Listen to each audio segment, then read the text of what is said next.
le mix des sons de Bruxelles.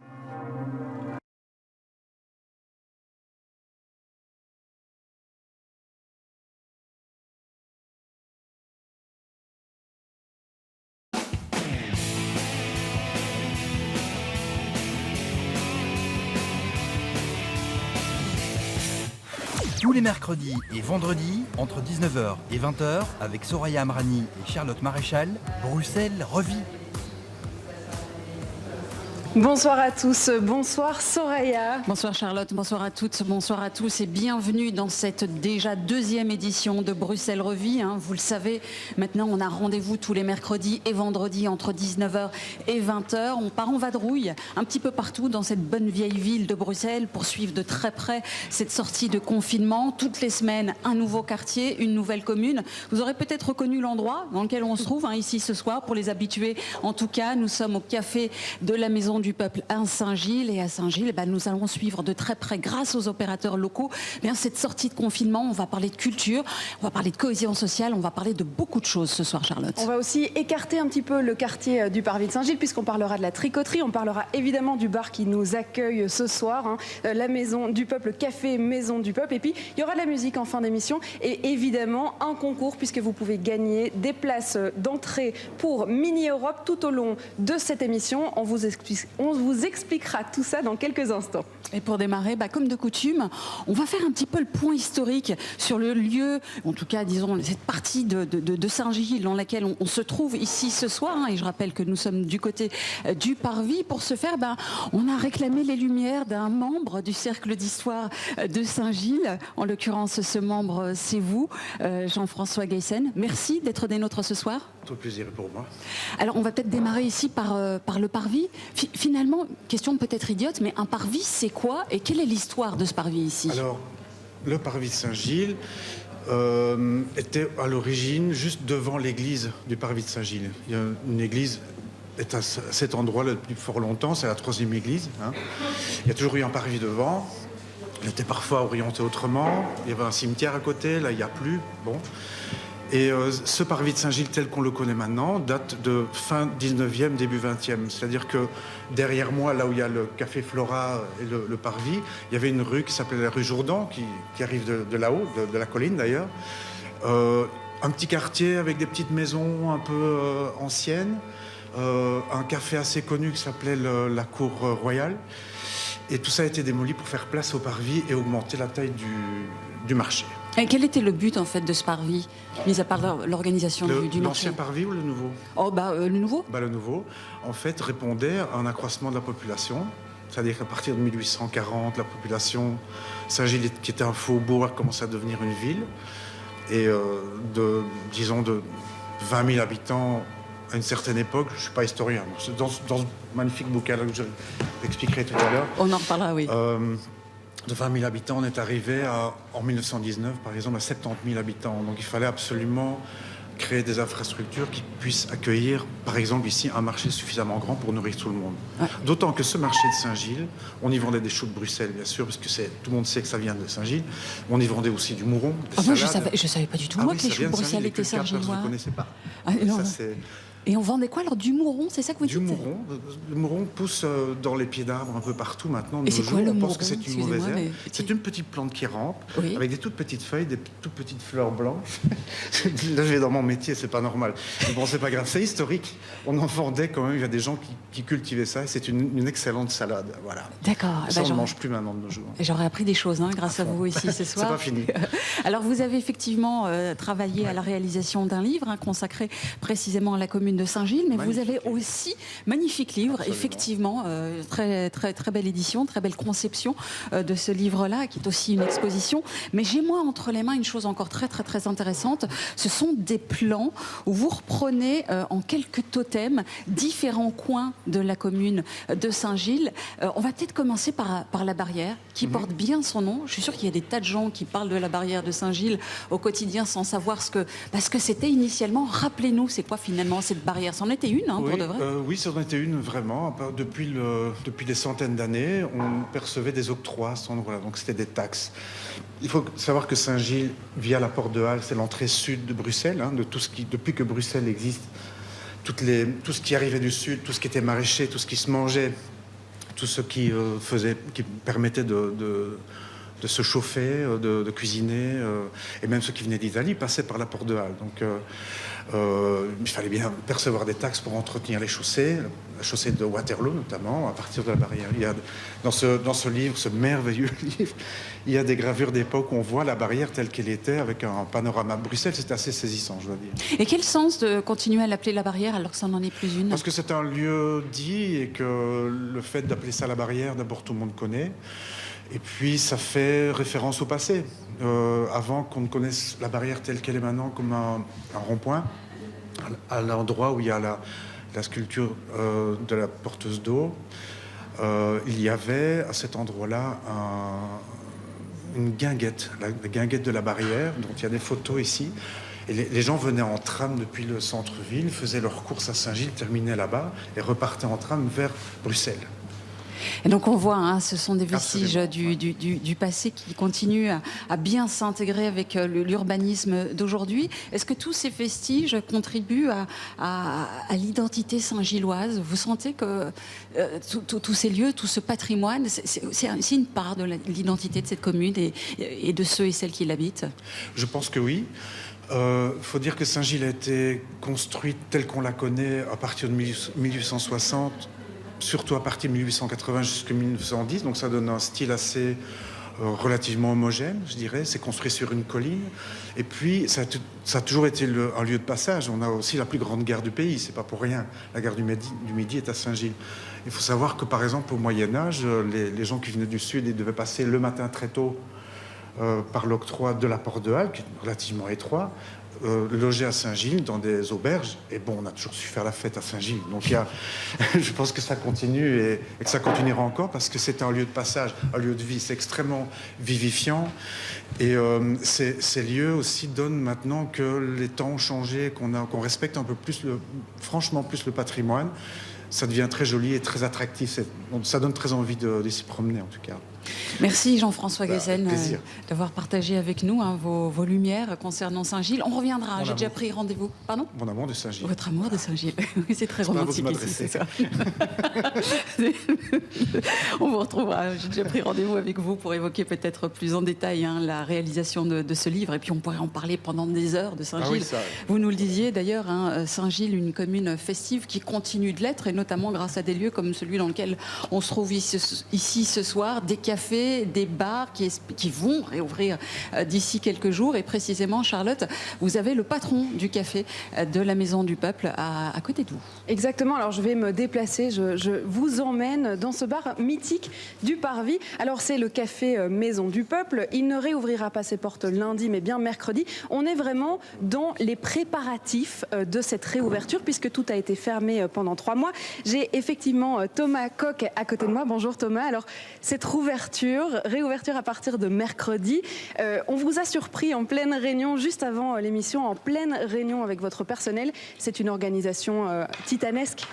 Bonjour, oui, c'est un peu le premier jour où la Maison du Peuple revit depuis 90 jours. C'est 90 jours de fermeture, 90 jours où vous pouvez le voir, tout a un peu pris la poussière, il est temps de tout nettoyer et on est loin d'avoir fini.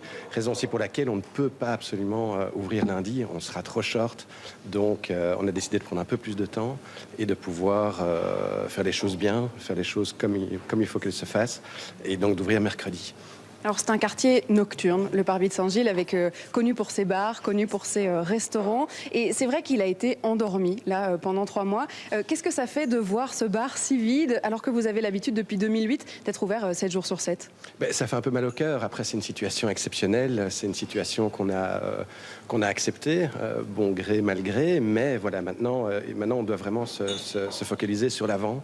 On doit se focaliser sur l'avenir. On doit se dire qu'on est quand même content d'ouvrir. Ça fait quand même chaud au cœur de revoir toute l'équipe que vous avez pu croiser avant le début de l'émission. Ça faisait du bien aussi de les revoir, de revoir un peu de la vie qui commence un peu à renaître.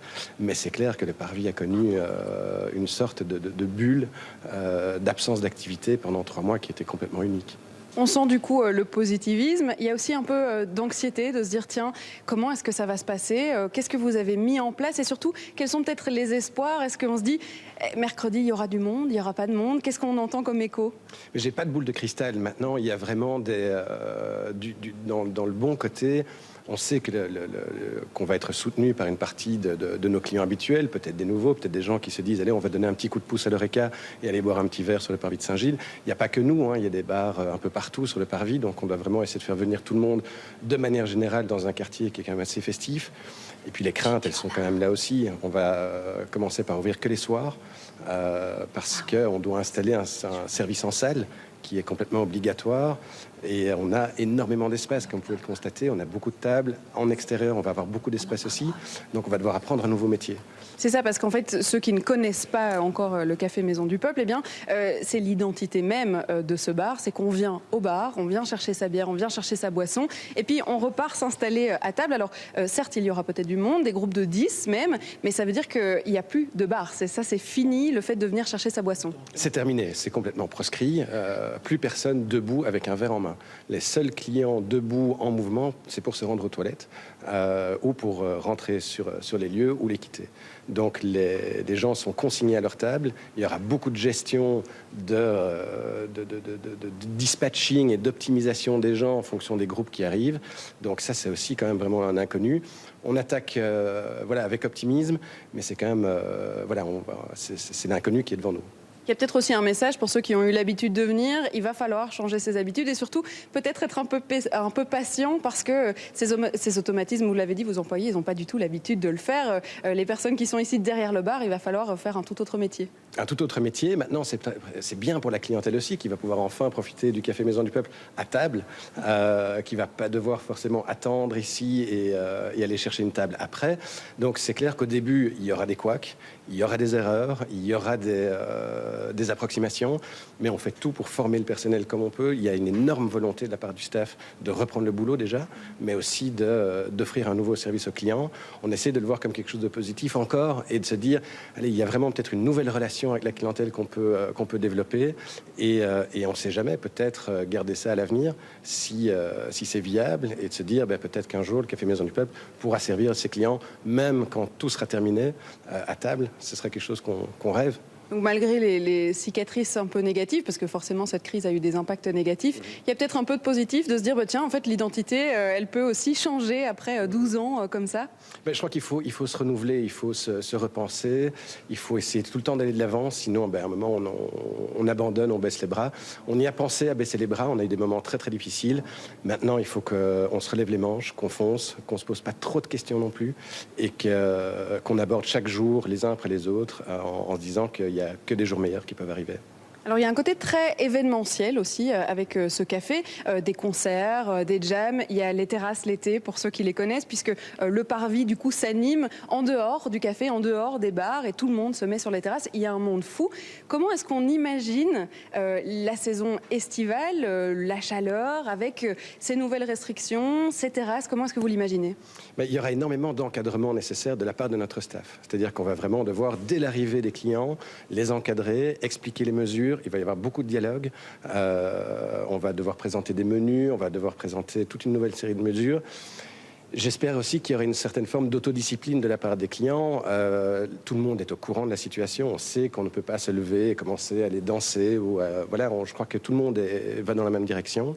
Mais c'est clair que ça va être des situations assez étonnantes, en tout cas. On peut quand même s'attendre à pouvoir profiter de musique, de pouvoir profiter d'événements dont on avait l'habitude si on est un habitué ici du café? Alors non, malheureusement, on fermera à 1h du matin, ce qui est déjà un peu plus tôt que d'habitude, en tout cas pour les week-ends. On avait l'habitude d'avoir des événements, les DJ, les concerts, comme vous avez dit. Ça, c'est évidemment encore proscrit. Toute activité culturelle est remise, en tout cas en juillet. Ça, vous pourrez voir avec votre invité un peu plus tard, je crois.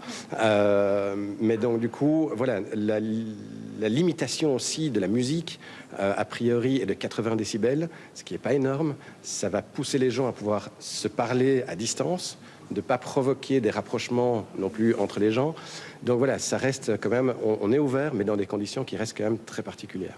Est-ce que vous avez peur de la peur du public, de se dire tiens, est-ce que j'ai vraiment envie de risquer d'aller dans un endroit qui, mine de rien, si il fait beau et que tout le monde se dit tiens, j'ai envie d'aller boire un verre en terrasse, je vais pas le risquer, je vais pas le faire. Mais je crois qu'on a envie de rassurer, justement. C'est aussi pour ça qu'on prend une semaine entière de formation, d'analyse des mesures. Le guide, on l'a reçu il y a 2 jours. Donc maintenant, on va l'appliquer et on va vraiment former tout notre staff pour encadrer les clients, les rassurer, pour venir au Café Maison du Peuple et dans d'autres endroits avec l'esprit tranquille. Tout sera désinfecté en permanence. Toutes les mesures seront vraiment appliquées au mieux possible. Donc je crois qu'il y a certainement des gens qui seront encore un peu en tension, mais je crois que c'est au fur et à mesure des semaines, les gens vont commencer tout doucement à se détendre et à se rendre compte que la plupart des établissements vont faire tout ce qui est nécessaire pour garder leur établissement en vie. J'ai cru comprendre qu'il y avait une véritable solidarité parmi les établissements ici du Parvis. Vous êtes tous les uns à côté des autres, parfois concurrents, parfois amis.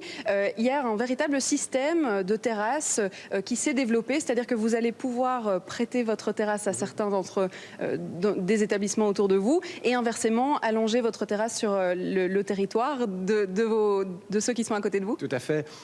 Ici, c'est vraiment par rapport au commerce d'à côté qui est, lui, fermé les soirs. Nous, on est fermé en journée. On a juste fait un échange de bons procédés.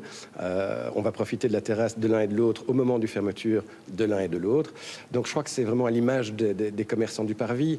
On est tous dans le même bateau, on est tous dans la même galère, on a tous envie de réouvrir. Je crois que tous les établissements vont réouvrir au moins pour mercredi au plus tard. Il y aura des ajustements, mais je crois qu'on est tous, on se fait tous un petit clin d'œil quand même quand on se croise. Et dès qu'il y a une occasion de se rendre service, en échange de fournitures aussi, si quelqu'un arrive en panne d'un produit ou d'un autre, on est assez solidaires et ça reste quand même une des forces du Parvis. Je pense que je ne me trompe pas si j'avance, qu'on a quand même hâte de pouvoir partager une bière tous ensemble, inviter même ses collègues autour du Parvis et de se dire tiens, on va enfin pouvoir recevoir nos clients et voir un peu de positif dans cette crise. Oui, complètement. Voilà, donc jusqu'à 10 personnes, on accueille des groupes et on va pouvoir enfin profiter de ces terrasses et reprendre un semblant de vie normale. Je crois qu'on en a tous vraiment besoin. Merci Thomas Cook d'avoir été avec nous et merci surtout de nous accueillir, Thomas Cook, pardon, de nous accueillir ici dans ce lieu mythique et on va pouvoir passer d'un endroit à l'autre puisque il y a beaucoup d'invités qui nous attendent dans cette émission, mais il y a aussi un jeu concours puisqu'on vous propose des cadeaux. Vous allez pouvoir tenter de remporter des tickets d'entrée pour Mini Europe, 4 tickets d'entrée pour Mini Europe. Pour ça, il va falloir reconnaître des sons qui sont présents dans le mix des sons de Bruxelles. On va vous lancer un mix qui contient 8 sons emblématiques de notre capitale. Vous allez devoir être attentif puisqu'il faudra reconnaître l'ensemble d'entre eux. En tout cas, un pour remporter ces tickets ce soir. On va écouter. Le mix des sons de Bruxelles.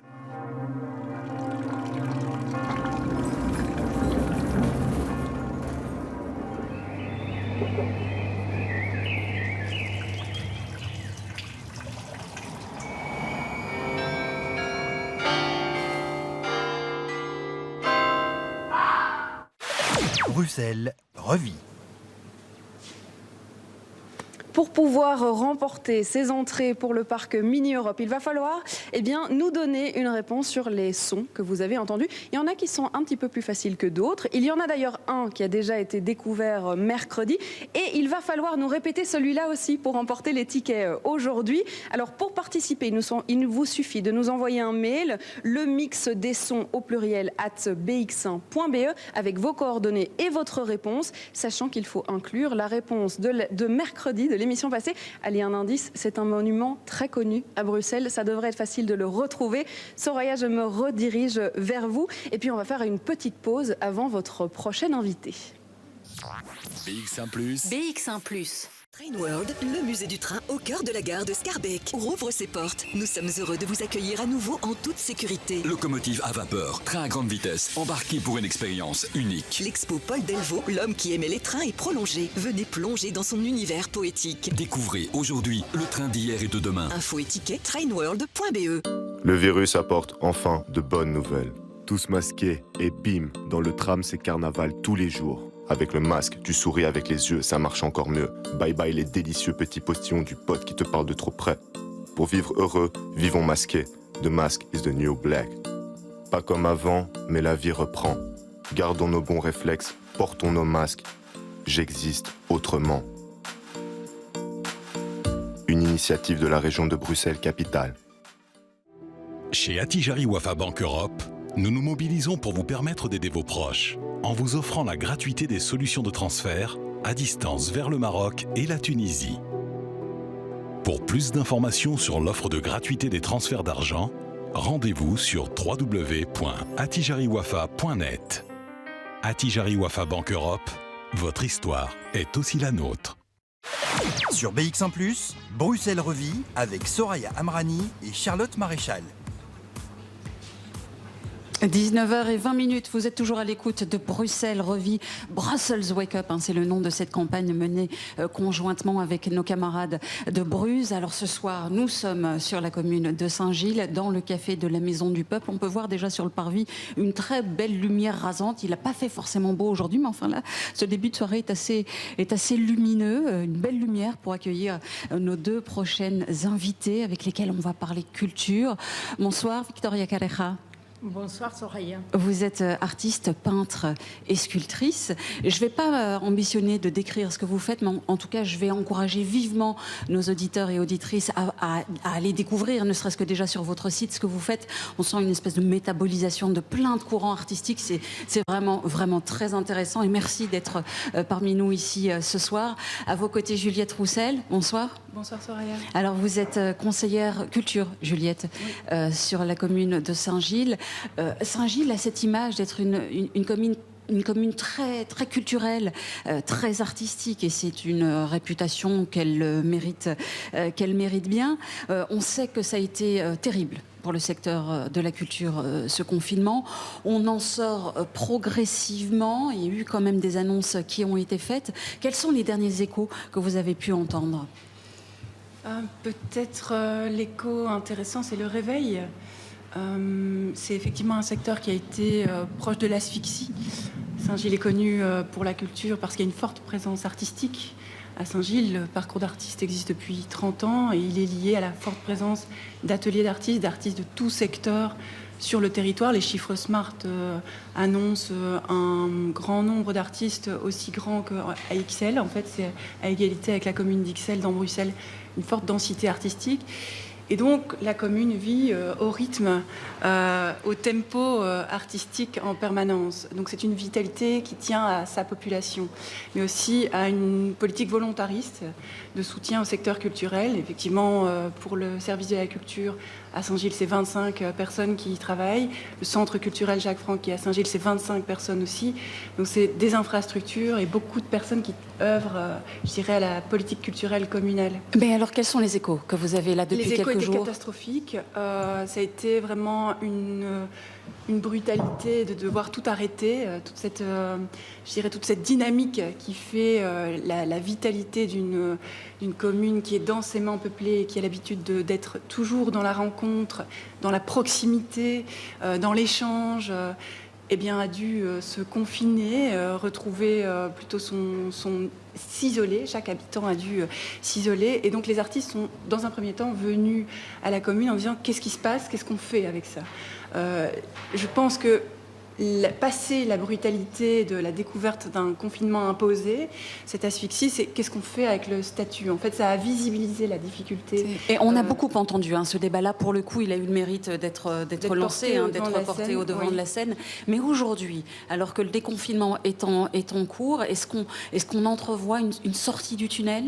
Oui, je pense qu'on va sortir de cette fragmentation de la réponse à tous les niveaux de pouvoir. Le constat est là. Il faut sortir la question du statut de l'artiste, de la notion de chômage. L'artiste travaille. Donc ça, je crois que c'est collégial et c'est heureux à tous les niveaux de pouvoir. Tous les partis ont pu se rendre compte qu'on devait sortir de cette situation. Et après, c'est préparer l'après. Si ce statut est revisité et devient un vrai statut, qu'est-ce qu'on fait ensuite pour se rassembler, pour créer autrement, sachant cette nouvelle identité qu'on a envie de donner au métier artistique. On a compris que l'artiste est un chercheur et qu'il doit être rémunéré pour ce travail de recherche et pas uniquement pour l'article qu'il publie quand il a terminé la recherche, si je dois poursuivre la comparaison. Alors ici, en l'occurrence, on est une artiste, juste à côté de vous, Victoria Careja. Je rappelle que vous êtes artiste peintre et sculptrice. Comment est-ce que vous appréhendez cette sortie de confinement? Parce que pour le coup, là, il y a quand même des choses qui s'ouvrent, il y a des galeries qui s'ouvrent. Comment est-ce que vous envisagez les quelques semaines à venir? Comme toute vie d'artiste, ça a été très paradoxal pour moi, parce que en même temps que j'ai énormément travaillé, que j'ai profité de m'instruire par rapport à Instagram, Facebook, à faire des films, quelque chose que je Vous n'utilisiez pas? Oui. Très peu, très peu. Maintenant, je suis en train d'apprendre à faire un site, donc j'ai beaucoup travaillé par rapport à ça, et j'ai beaucoup travaillé avec ma peinture et peinture et sculpture. Et au début de l'année, comme je vous dis, tout est un peu paradoxal pour les artistes, j'avais commencé une série Abrazos. Donc Abrazos, c'est étreinte, sans savoir que ça allait nous manquer tellement 3 mois après. Et en fait, je me suis préparée pour le parcours d'artiste de Saint-Gilles depuis plus d'1 an, parce que pour moi, je participe toujours à Saint-Gilles au parcours d'artiste. Et c'est un moment vraiment formidable, des rencontres, des échanges, des ventes. C'est vraiment un très, très bon moment. Et donc, là, il est reporté en septembre. Pour moi, ça va être un peu plus difficile. Et je me suis dit qu'il fallait faire quelque chose et pas rester vraiment à pleurer dans mon atelier. Donc, je me suis dit que j'allais ouvrir l'atelier tous les samedis du mois de juin, de 11 à 18 heures, pendant 1 heure, à 4 personnes sous réservation. Et en fait, ça marche très bien parce que les gens, ils veulent venir pour demain. C'est totalement complet. Les carnets des balles, c'est vraiment complet. Donc, voilà. Et parce que les rencontres dans l'atelier, c'est très, très important. Donc, qu'est-ce que ça vous apporte? Mais ça apporte un regard. C'est surtout ça. Et je peux rencontrer... C'est différent dans une galerie. Dans la galerie, l'artiste n'est pas là uniquement pendant le vernissage. Oui. Mais donc, la rencontre avec les gens, c'est vraiment très important. Juliette, vous avez vu des initiatives comme celle que propose Victoria émerger et peut-être se pérenniser, là pour le coup, dans le temps? C'est intéressant ce que Victoria évoque, parce que la force du parcours d'artiste, c'est d'entrer en contact avec l'artiste, mais aussi avec son processus créatif. Contrairement au musée ou à la galerie où on voit le résultat, là pour le coup on est dans la recherche et on peut échanger avec l'artiste sur qu'est-ce que c'est la recherche. On entre dans sa bulle créative et donc c'est toute la valeur ajoutée d'un parcours d'artiste par rapport à une exposition. On a vu beaucoup de choses parce que l'artiste a une faculté, c'est le créateur, donc il a une faculté permanente de rebondissement. Et donc ils nous ont surpris en créant des rendez-vous au balcon, des streamings. J'étais à la cellule 133 qui prépare plein de choses en fait. C'est en permanence en ébullition. Donc sortir de ce confinement par une proposition de solution autre, il y en a eu plein. Maintenant, je pense que passer un premier temps où on s'est retrouvé beaucoup sur la toile et sur les écrans, on a envie maintenant de retrouver vraiment la matière, la rencontre humaine. On est heureux de pouvoir procéder par palier avec déjà une rencontre avec, comme disait Victoria, dans l'atelier 4 personnes avec autant de mètres carrés par personne. Et puis il va y avoir quand même, comme le disait Victoria tout à l'heure, ce parcours d'artiste qui est renommé presque dans tout Bruxelles et sans doute même au-delà. Ce sera donc pour le mois de septembre-octobre? Oui, on s'est beaucoup posé de questions sur comment aider les artistes pour ouvrir autrement leur atelier, vu les mesures de déconfinement qui étaient annoncées au compte-gouttes. On décide de maintenir, ce sera un parcours d'artistes résistant qu'on va proposer, donc fin septembre, début octobre, parce qu'on ne veut pas fermer aux perspectives, on ne veut pas couper cette bulle de respiration qu'offre l'artiste et cette faculté de faire rêver, de reprendre l'imaginaire, de se raconter des histoires et de comprendre comment un processus peut être en cours. Donc ce sera autrement, effectivement on va devoir limiter le nombre de vernissages et de rendez-vous, on ne fera pas quelque chose pour 25 000 personnes sur ce parvis qui ne demandent que ça. On fera les choses par visite, comme les musées l'ont fait, en réouvrant progressivement. Mais on le fera. Donc, ouverture programmée le 26 septembre, premier week-end de parcours d'artistes ce week-end du 26-27. Et puis le deuxième week-end de parcours d'artistes, c'est le 3 et 4 octobre. Et d'ici là, on le rappelle, Victoria Calleja vous accueille dans son atelier. C'est tous les samedis. Entre quelle heure et quelle heure déjà? Entre 11h et 18h. Entre 11h et 18h. Vous avez du temps du coup. Et c'est 4 personnes maximum, on le rappelle. Non, 4 personnes toutes les heures. 4 personnes toutes les heures. Donc pendant 1 heure, je vais. Et on prend rendez-vous. Parler. Et Victoria vous montrera ce qu'elle fait.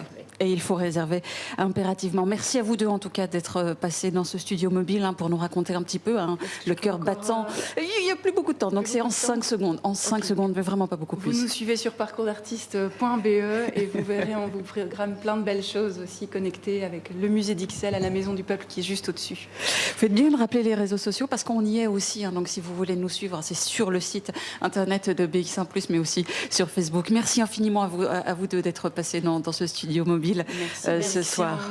Alors bon, on le disait, Saint-Gilles est renommée pour sa vie culturelle et artistique. Elle l'est aussi pour son tissu associatif particulièrement dense. Et il a une structure ici vraiment pas loin du parvis de Saint-Gilles qui a vocation à tricoter des liens. Et vous allez voir que le mot tricoter ici a toute son importance, n'est-ce pas Charlotte ? Un lieu qui est juste à côté. On va d'ailleurs se déplacer puisqu'on a l'occasion, vous le disiez bien, Soraya, c'est un studio mobile. Alors j'en profite. Moi, je vais faire en sorte que Charles reste avec nous. Charles qui me suit tout au long de ce parcours et tout au long de ces émissions. On est donc sur le parvis de Saint-Gilles et on voulait vous parler d'un lieu qui se trouve un peu plus loin, par là, en face de la place Bethléem. Ça s'appelle la Tricoterie. Effectivement, c'est un tisseur de liens, une fabrique de liens. Et ça se passe avec Joël Yana et Xavier Campion. Bonjour. Alors, on n'est pas vraiment dans votre quartier, mais un peu quand même. C'est un petit peu votre quartier. Alors, la Tricoterie, c'est un lieu unique parce que vous proposez des choses très très différentes. Alors il y a moyen d'y manger, il y a moyen d'y boire un verre, il y a moyen d'y danser, il y a moyen d'y voir des spectacles, il y a moyen de s'y marier aussi si on veut, et puis il y a surtout moyen de rencontrer des gens, et ça c'est le cœur même du projet, c'est le lien social. Alors dans une crise pareille et dans une distance sociale physique, comment est-ce qu'on arrive justement à créer du lien ici à Saint-Gilles? Je vais me tourner vers Joël. Bonsoir. Alors c'est évidemment très difficile, ça nous a un peu tombé dessus, parce qu'effectivement, comme vous le disiez, nous le cœur de notre projet, c'est vraiment de permettre à des gens de se rassembler, de se regarder, de se toucher, de vivre des choses ensemble. Donc ici, voilà, on est fermé depuis 2 mois et demi. On ne pourra malheureusement pas réouvrir tout de suite parce que la culture n'est pas permise et les distanciations sociales ne nous permettent pas d'exercer notre métier. Après, ce qu'on a imaginé, on s'est dit, bon, les gens ne peuvent pas venir à la tricoterie. Est-ce qu'un peu de la tricoterie pourrait aller chez les gens? Donc on a lancé il y a quelques semaines le projet La Tricoterie chez vous, où on propose aux gens de commander à manger. C'est les cuisiniers de la tricoterie qui font à manger. Et alors, les petits plus de la tricoterie, c'est qu'on propose d'acheter des repas suspendus. Donc c'est notre façon d'être un peu solidaire, donc avec l'initiative Pour eux, qui fait déjà ça depuis le tout début du confinement. On propose à des gens d'acheter un repas suspendu sur notre site. Les cuisiniers de la tricoterie le préparent avec soin. En plus, on met en lien les gens qui vont manger et puis des petits producteurs locaux chez qui on prend nos produits habituellement. Et voilà, il y a les livreurs de l'association Pour eux qui viennent et qui le livrent aux familles précarisées, aux SDF dans la rue. Et l'autre petite touche, c'est qu'on a créé une rubrique qui s'appelle Gardons le lien sur notre site. On propose aux gens de revivre de chez eux des activités comme le yoga, comme l'écoute d'un disque, comme des activités parents-enfants. Donc on essaye d'apporter un petit peu de ces liens, mais voilà, avec la distanciation qui est plus que juste sociale, mais qui est vraiment physique.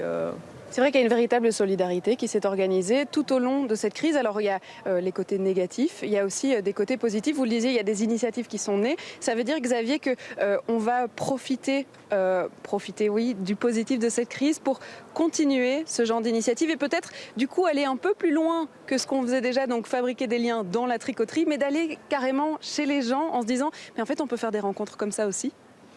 Oui, j'espère qu'on pourra continuer ce projet de tricoterie chez vous, donc après le confinement. Ça, c'est une initiative où on s'est dit, voilà, on est pas loin de la place Bethléem, on n'a pas une grande vitrine ici comme sur le parvis.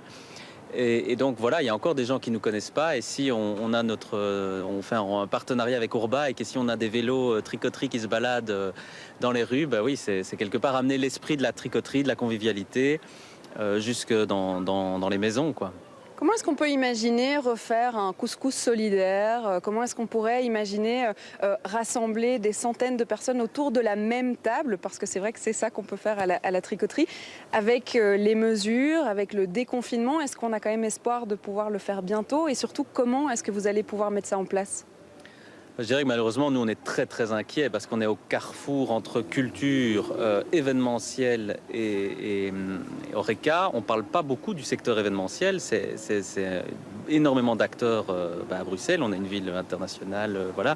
Il y a beaucoup de conférences, d'événements qui s'annulent aussi chez nous, même pour les mois de novembre, décembre.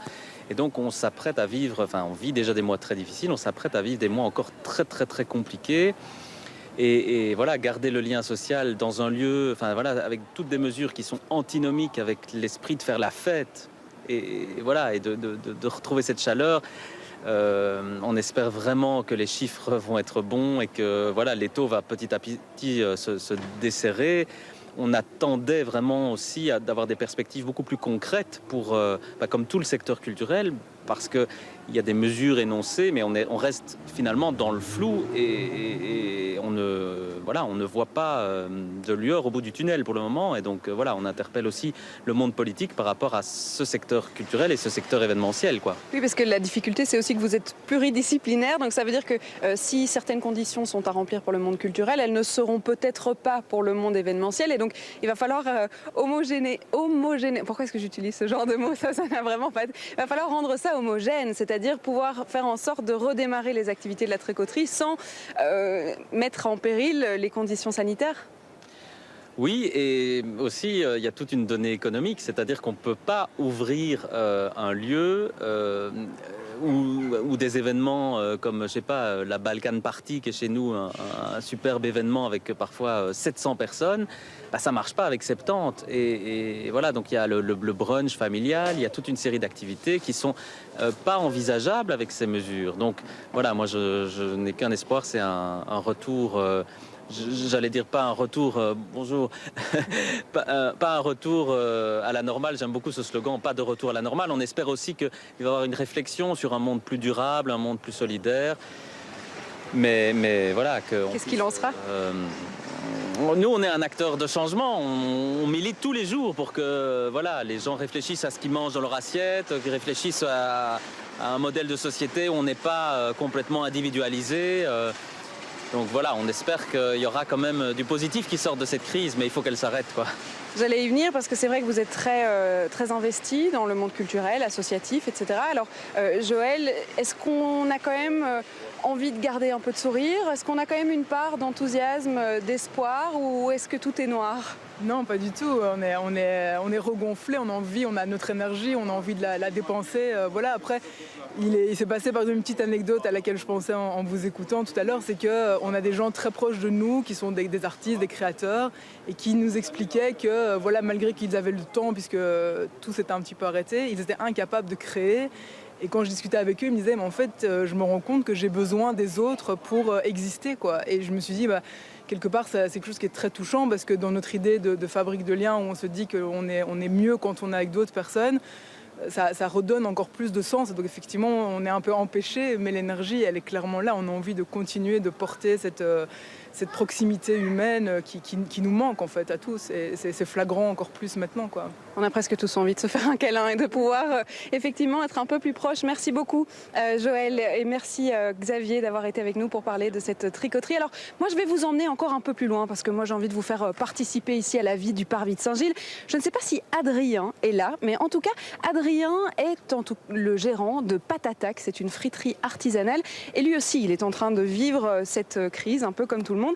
Il est resté ouvert, l'un des seuls presque du quartier, et il est bien content, je pense, que lundi tout reprenne vie. Alors peut-être que je vais lui faire un petit signe, et en attendant on va peut-être essayer de vous faire jouer le jeu, puisque vous le savez, on peut gagner des cadeaux pendant cette émission, et en jouant avec nous, vous allez pouvoir reconnaître des sons parmi ceux que nous allons vous diffuser, et si vous avez la réponse par pour ces sons. Si vous reconnaissez l'un de ces sons, eh bien vous nous envoyez un mail à l'adresse le mix des sons au pluriel @bx1.be et vous pourrez remporter des tickets d'entrée pour Mini Europe. Alors, on a justement Adrien qui est juste devant Patatak. Adrien, bonjour Adrien, est-ce qu'on peut revenir un peu par là parce que c'est vrai que Charles est en mouvement. Adrien, Patatak est resté ouvert pour pouvoir servir des frites artisanales ici sur le parvis. Lundi, tous vos collègues vont pouvoir enfin réouvrir. Ça fait du bien? Ça fait énormément de bien. De pouvoir revoir des terrasses sur le parvis, de pouvoir avoir de la vie, une communauté. Donc oui, on l'attend. C'était difficile de voir le parvis dans cet état-là, sans son ambiance que tout le monde connaît? Particulièrement difficile, oui.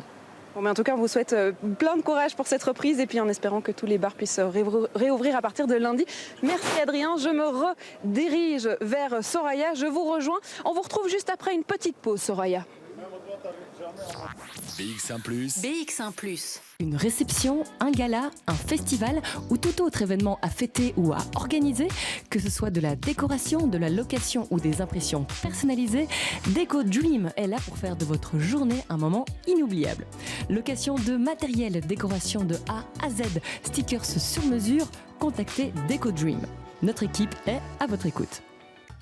Oxfam Magasin du Monde est heureux de pouvoir à nouveau vous accueillir. Les artisans avec qui nous travaillons, les artisanes avec qui nous travaillons ont plus que jamais besoin de vous. Alors, rendez-vous vite dans l'un de nos magasins bruxellois. Plus d'infos sur oxfammagasindumonde.be. Sur BX1+, Bruxelles revit avec Soraya Amrani et Charlotte Maréchal. Bruxelles revit et on tente d'en être les témoins un petit peu partout à Bruxelles, dans différents quartiers, dans différentes communes. Ce soir, on est sur la commune de Saint-Gilles, sur le bien nommé Parvis de Saint-Gilles. Il y avait déjà pas mal de monde ici tout à l'heure. Évidemment, on en attend encore un peu plus. Idéalement, dans les semaines, les mois à venir, toujours en respectant évidemment les distances de sécurité. Alors, on a parlé culture. On a été tendre son micro tout à l'heure du côté de la friterie il y a quelques instants. On va maintenant parler d'un travail social de terrain avec nos deux invités. Bonsoir Carmen Diaz-Arrenda. Bonsoir. Bien dans le micro. Alors vous êtes coordinatrice de l'association Ensemble pour 1060. 1060, évidemment, on l'aura reconnu, c'est le code postal de Saint-Gilles. Vous proposez toute une foule d'activités et qui pour certaines sont assez marquantes dans l'espace public. Je pense notamment au carnaval de Saint-Gilles, mais aussi au parcours diversité. À vos côtés, Inès Boukezoula. Bonsoir. Bonsoir, merci à vous aussi d'être là. Merci. Inès, vous êtes responsable de l'école des Devoirs et responsable de la pédagogie à la Cité des Jeunes, qui est une des maisons de jeunes sur Saint-Gilles. Victoria, on a beaucoup parlé de la difficulté de ce confinement. On mesure à quel point les associations de terrain ont joué un rôle crucial pour sortir de l'isolement, pour accompagner, pour aider. Voilà, aujourd'hui, c'est le déconfinement. Est-ce que vous voyez un petit peu la lumière au bout du tunnel, comme je le disais tout à l'heure? Quel est votre état d'esprit? Bon, mon état d'esprit est surtout l'inquiétude de ce que nous sommes en train de retrouver. C'est vrai que c'est une réalité qu'il a été très difficile de maintenir le lien. Donc, je suis coordinatrice d'Ensemble pour 1060, mais principalement, c'est la coordination du programme de cohésion sociale de la commune de Saint-Gilles. Et donc, ce sont plus de 28, entre 28 et 30 associations qui travaillent avec les jeunes, les enfants, les adultes, précarisés, on va dire, principalement dans l'idée de créer et de maintenir un lien. Ce lien a été, durant le confinement, a tenté d'être maintenu, et là, on le reprend, effectivement, on revit, comme le dit votre programme, mais on retrouve beaucoup de difficultés, on retrouve des situations d'extrême précarisation. On retrouve les mêmes personnes qui étaient déjà dans notre réseau avec des difficultés accrues et de nouveaux publics. Il faut savoir que principalement les activités que nous menons, ce sont du soutien scolaire pour les enfants qui ont des difficultés. Normalement, c'est lié à des difficultés psychosociales et culturelles de suivi à l'école. Nous attendons à un énorme décrochage scolaire. Déjà avant le confinement, l'offre des écoles de devoirs n'était pas suffisante, ça va devenir plus grave encore. Au niveau de tout ce qui est permanence socio-juridique et sociale, nous retrouvons aussi ces publics précarisés, des familles qui explosent, des familles monoparentales qui deviennent monoparentales, qui sont devenues monoparentales, la charge des enfants qui retombe sur des femmes. Et encore une fois, ce sont les femmes qui sont en train de reprendre cette force. Et nous sommes là, donc nous avons décidé principalement pour les prochains mois de déplacer plusieurs des activités qui allaient être étalées durant l'année pour le faire en été. Donc, parce que nous savons que la plupart de la population ne va pas pouvoir partir en vacances. Et du coup, on veut offrir des activités maintenant que c'est possible, sur l'espace public et avec certaines conditions de sécurité à l'intérieur. Je voudrais qu'on revienne un instant sur la question du soutien scolaire, puisque précisément c'est ce que vous faites. Inès Bouquet-Zoula, je le rappelle, vous êtes responsable de l'école des devoirs et de la pédagogie à la Cité des Jeunes. Tout à l'heure, je vous disais, c'est vrai que cette émission est orientée déconfinement, mais vous me disiez, ce déconfinement, c'est parfois encore du confinement pour certaines familles où les enfants ne vont pas à l'école. Quelle est la situation que vous observez aujourd'hui sur le terrain ? Justement, vous disiez tout à l'heure, c'est l'intitulé de l'émission, Bruxelles revit, mais il y a beaucoup d'enfants qui sont encore cloîtrés chez eux, qui ne sont pas encore scolarisés, qui n'ont pas repris le chemin de l'école. Et pour ces enfants, la plupart d'entre eux, pendant pratiquement 3 mois, ils ont été complètement coupés de l'école. Donc on n'arrivait plus à les rejoindre, ils ont disparu des radars. Et ces enfants-là, aujourd'hui, vont continuer à ne pas avoir de lien direct avec l'école jusqu'à septembre. Ça fera 6 mois quand même. Mais vous essayez quand même malgré tout de garder le lien. C'est ce que vous disiez, quitte à aller parfois même directement chez les gens. Justement, c'est ce que je vous disais. Donc, on a essayé par tous les moyens de maintenir le lien, de garder le contact par vidéoconférence. Donc, on faisait de l'accompagnement scolaire par vidéoconférence. On continue encore à le faire pour ces enfants qui n'ont pas rejoint l'école. On a des animatrices et des animateurs qui font du porte-à-porte carrément et proposent un accompagnement individuel, des ordinateurs, des outils, etc., pour permettre à ces enfants de rattraper le retard occasionné, le retard qu'ils avaient déjà avant le confinement, et puis d'essayer de reprendre l'école en septembre, éventuellement, dans de meilleures dispositions. Une dernière question, Carmen Díaz-Aranda, si vous le voulez bien. Est-ce que cette expérience vous a transformé ? Est-ce que tout ça, ça vous fait voir presque votre action au quotidien de manière différente ? Absolument. Absolument, oui.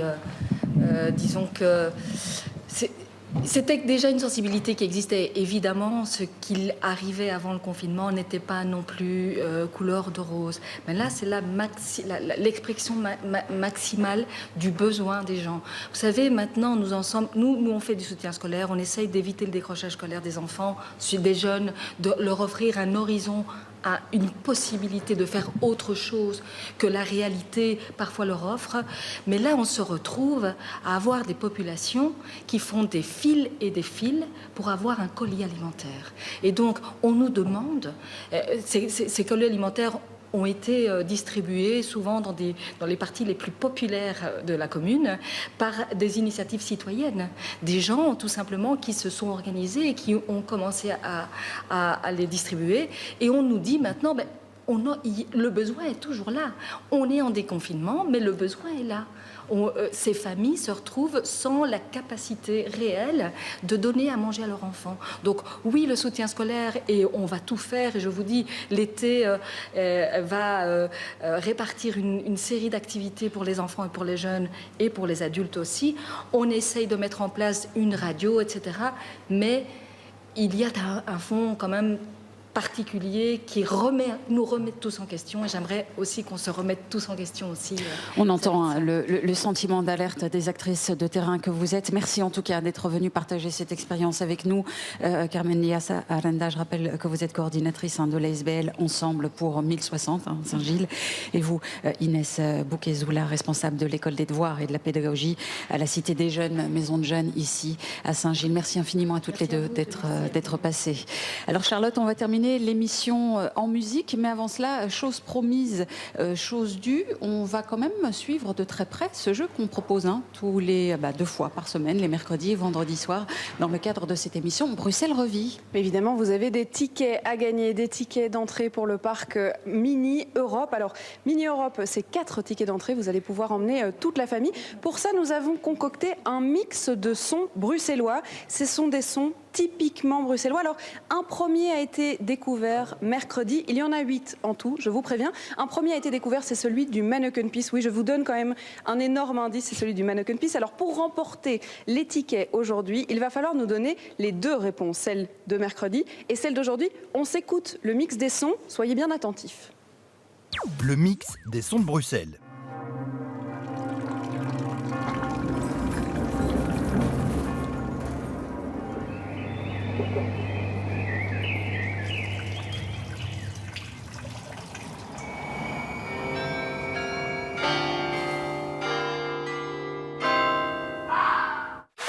Bruxelles revit.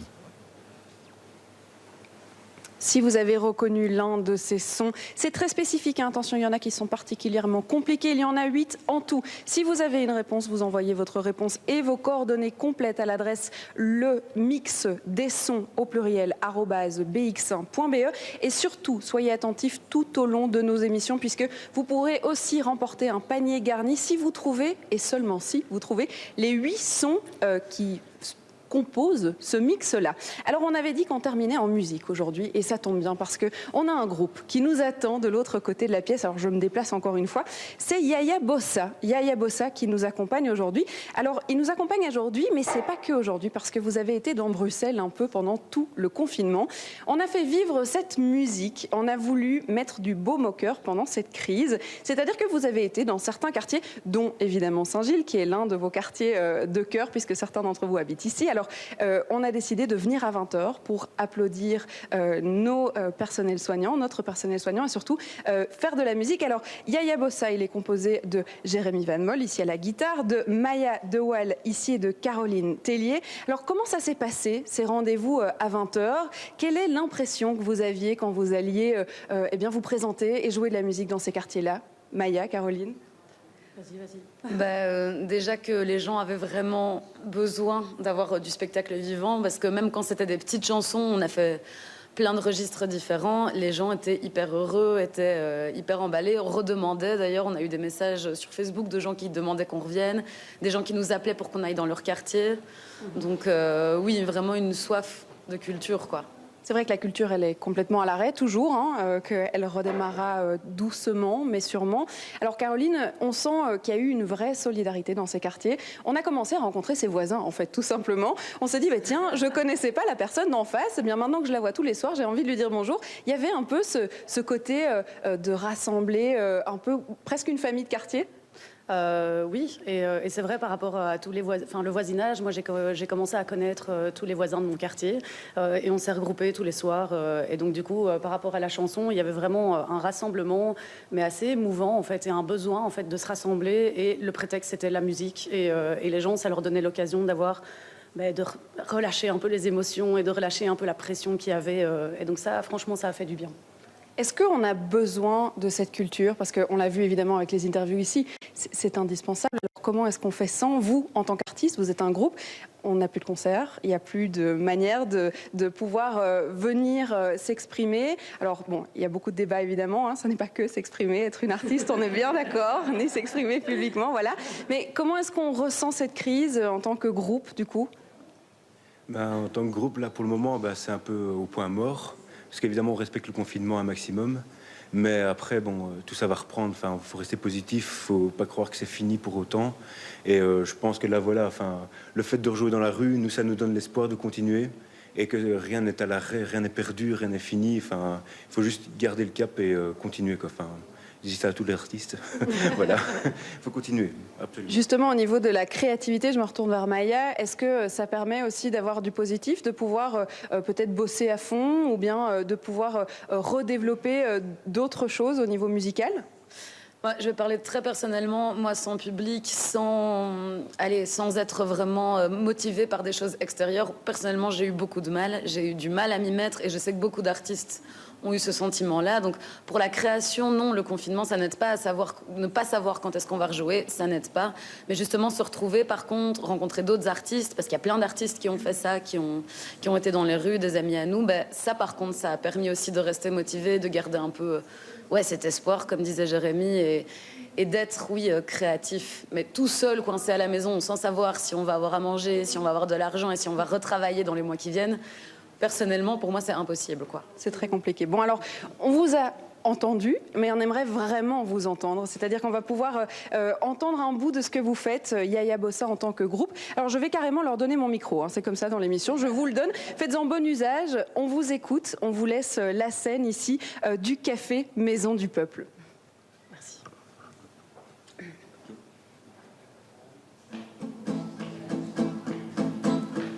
La visita en parlava de bombati al portal, mentre el sole speraven i els carros veien passar. Si et que no vos l'estaca, on estem tots ligats, si no podrem desfer-sar, mai no podrem caminar. Si estirem, tot serà cora, i modetem no pot durar. Segur que tomba, tomba, tomba, ben corcada giusseggia. Si tu l'estires fort per chi, io l'estiro fort per ea. Segur che tomba, tomba, tomba, i es podrem alliberar. La la la la la la la la la la la la la la la la la la la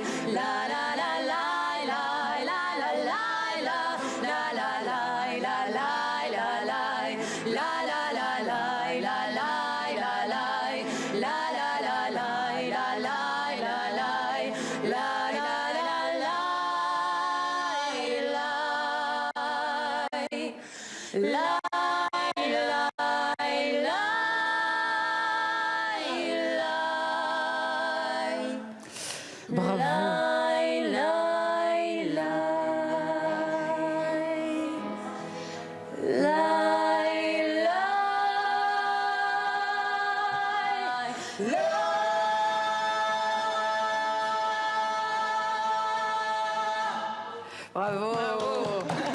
Et merci à la formation Yaya Bossa. J'espère vous réentendre bientôt sur l'antenne de BX1+. C'est peut-être le moment ou jamais de rappeler que la programmation musicale sur notre antenne, Charlotte, c'est presque 100% d'artistes de la Fédération Wallonie-Bruxelles. C'est un plaisir que de vous réentendre à pleine voix chanter ici ce soir au Café de la Maison du Peuple. Merci infiniment pour cette prestation. Charlotte, c'est déjà presque l'heure de se dire au revoir. Malheureusement. Non, sans avoir remercié à peu près tout le monde, le parvis, de nous avoir accueillis. Merci aussi à tous ceux qui ont aidé à la réalisation de cette émission. On remercie Sébastien Van Mulders, on remercie David Ferral, qui est de l'autre côté en studio à Molenbeek. On remercie Charles Carpro, qui tient la caméra juste ici. Puis on remercie aussi très chaleureusement Raphaël Sellekarts pour la préparation de cette émission qui se conclut donc tout doucement.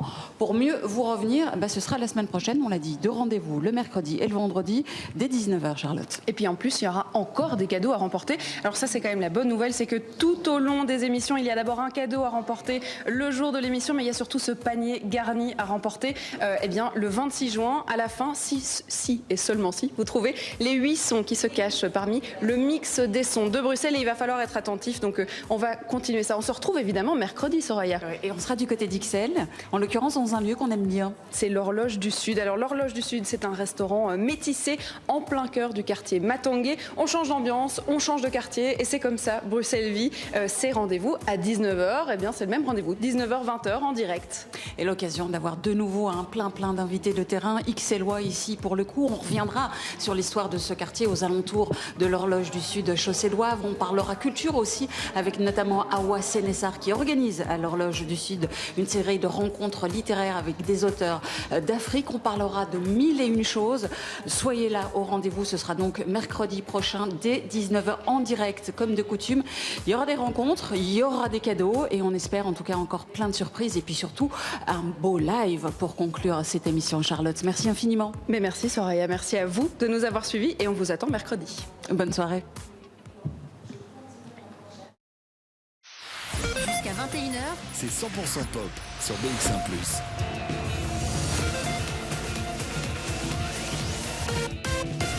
BX1+, Radio de Bruxelles.